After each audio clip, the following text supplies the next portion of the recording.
Добрый день, дорогие друзья! В этом видео я хочу поговорить на тему, как же вернуть деньги, на которые вас кинули мошенники. Сейчас не важно, как именно это произошло, важно, чтобы вы понимали.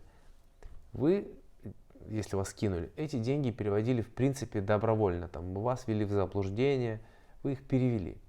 Вот куда вы их перевели? Вы их перевели, скорее всего, физическому лицу на карту. То есть у нас есть какой-то конкретный получатель, данные которого вы не знаете. Вот смотрите, у нас в Гражданском кодексе написано и описано как раз такой перевод. То есть если вы перевели деньги тому, кому вы не знаете, или кто-то получил деньги необоснованно, а вот этот перевод это необоснованный, это у нас идет необоснованное обогащение. И вы вправе подать иск в суд о взыскании с получателя свои деньги, с процентами по 395 статье пользования чужими денежными средствами, там небольшие проценты, так как они необоснованно получены этим получателем. У вас может быть проблема. Вы не знаете того, кому вы перевели деньги. То есть у вас только данные карты, либо данные счета. Вот как вы это переводили. Если это пополнение через терминал, тоже вы не знаете это. То есть вам дают просто карту, NFC, вбиваете в телефон и там пополняете. Вот не знаете, то есть, но 100% банк, через который вы отправляли, знает, кому принадлежит эта карта. И вот у многих вопросов, что вот мы ничего не можем сделать, потому что банк нам говорит, что мы не можем предоставить такие данные.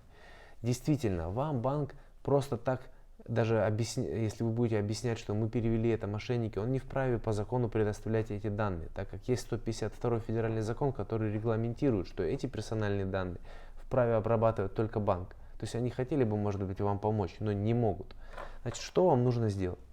Вам нужно направить в банк, то есть это все мы будем делать сейчас с вами через суд.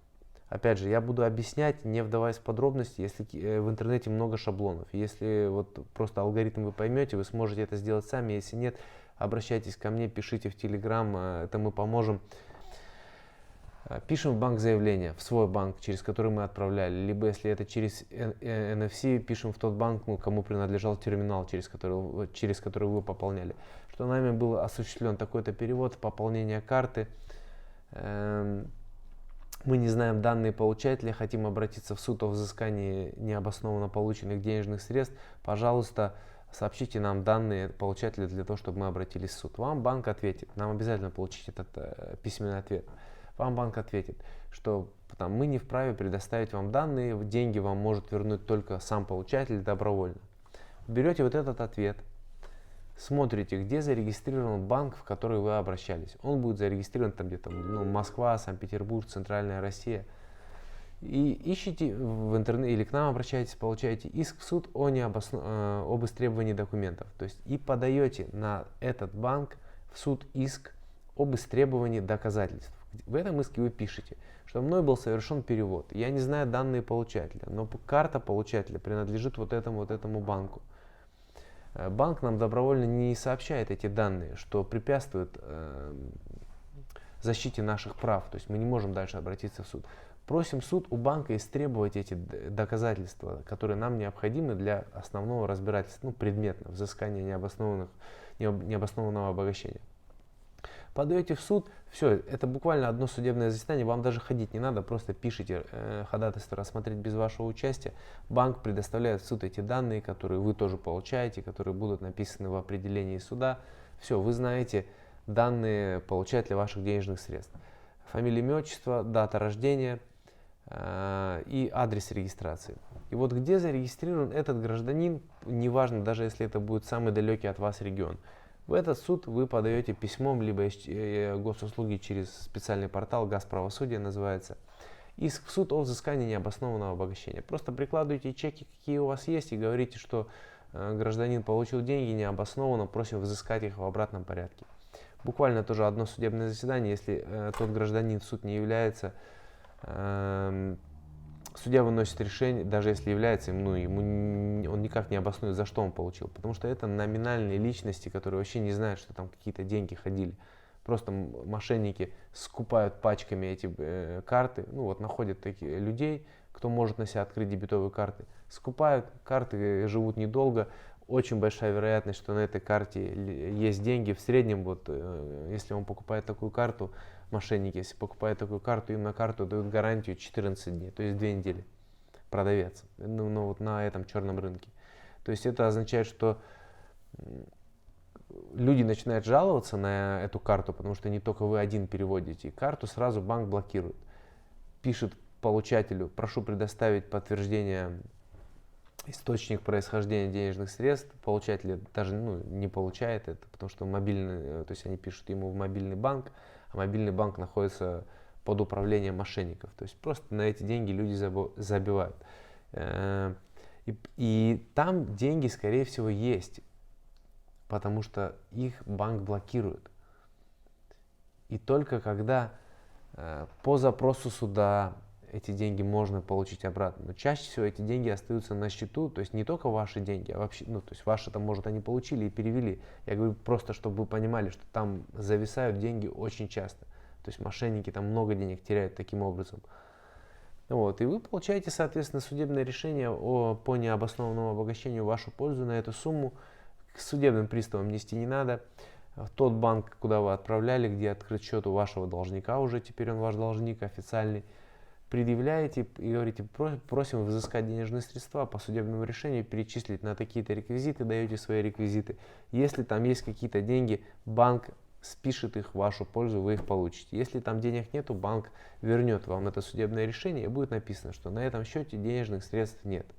Что делать дальше с таким судебным решением?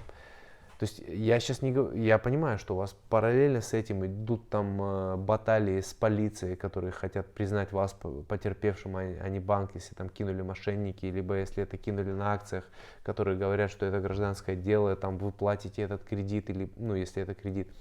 То есть я говорю просто вот, чтобы вы понимали, там идет основное разбирательство, но кому-то деньги вы перевели, и вот за них мы с вами сейчас разговариваем. Если вас интересует, как решить проблему именно с мошенниками, тоже смотрите на канале видео. Хорошо, если денег на счету нету, этот человек ваш должник. Смотрим, где он зарегистрирован. Посылаем в тот отдел судебных приставов, где зарегистрирован этот должник, наше судебное решение. Там будет у вас либо исполнительный лист, либо судебный приказ с заявлением, что просите возбудить исполнительное производство, взыскать с гражданина деньги.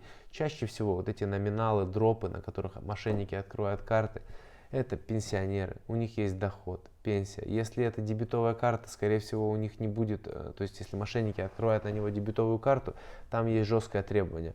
Человек, который открывает карту для мошенников, не должен иметь долгов, кредитов. Потому что они рискуют, что просто мошеннические вот эти деньги, ваши деньги, спишут в счет погашения долгов, кредитов этого гражданина. Поэтому они там очень строго это проверяют.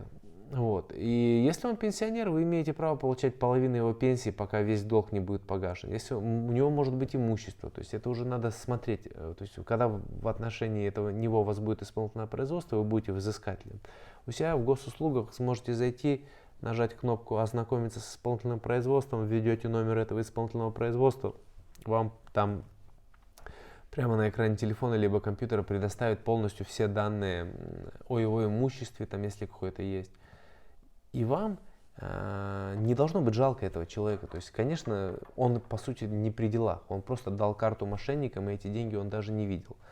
Просто вас, когда не жалели, каждый защищается как может. Можно, конечно, пожалеть, если там сумма небольшая, забить на это, если там это 30 тысяч. Просто по моей статистике средняя сумма 1 200 000. Вот средняя сумма обмана, кого кинули мошенники. За 1 200 000 в нашей стране, я думаю, стоит воевать. Дорогие друзья, подписывайтесь на канал, ставьте лайки, задавайте вопросы, пишите предпочтительно Telegram, можно WhatsApp, просто в WhatsApp не факт, что отвечу. Все шаблоны документов, опять же, которые я перечислил, алгоритм тоже скинем, никаких проблем нет. До свидания.